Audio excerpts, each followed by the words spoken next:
sosok yang membalas, bukan dengan kadar amal kita. Jika amal kita tidak ada apa-apanya, mungkin kotoran yang ada dari riya, sum'ah, ujub, ingin dilihat orang atau lain sebagainya, sudah banyak.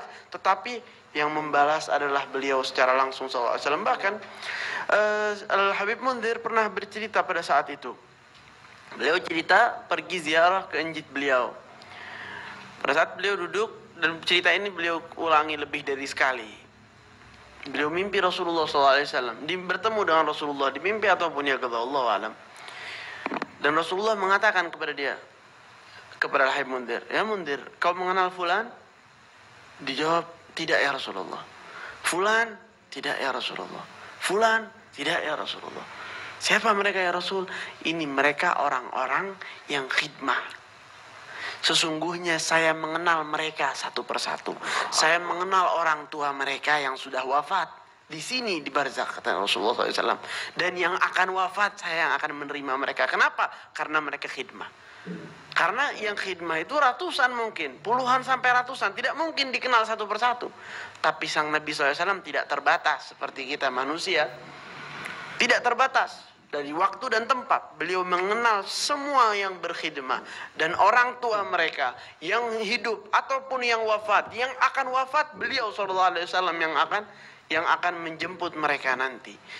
Ini adalah sebagian kecil dari kemuliaan sosok yang khidmah di jalan Nabi Muhammad sallallahu alaihi wasallam. Apa yang lebih besar dari itu dikenal oleh beliau?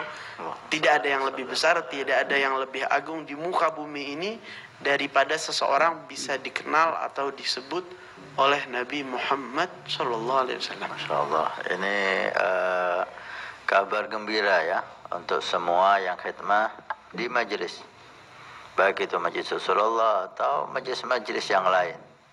Bagaimana Nabi sallallahu alaihi wasallam mengenal satu persatu dari yang ikut ya, baik itu yang memasang umbul-umbul, karpet, terpal, bawa kopi, minuman dan seterusnya. Maka kalau ditanya tadi niatnya untuk dakwah, untuk menggembirakan Rasul, apa niatnya masang umbul-umbul, apa niatnya masang karpet? Menggembirakan dakwah Rasul.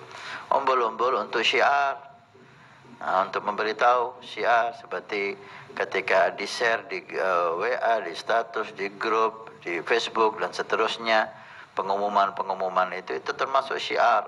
Umbul-umbul syiar, pengajian merupakan syairillah, wa man yu'azzim syairillah fa innaha min taqwal qulub. Mengagungkan syiar agama Allah itu bentuk takwa. Masang umbul-umbul untuk apa? Untuk syiar bahwa ada majelis nanti, sebagai bentuk keagungan majelis, menyebarkan syiar. Dan yang hadir majelis itu adalah tamu Rasulullah. Mereka datang untuk Rasul, maka itu tamu-tamu Rasul. Maka niatkan untuk syiar agama Allah dan untuk menjamu tamu-tamu Rasul. Semuanya kembali kepada Rasul. Ya khair.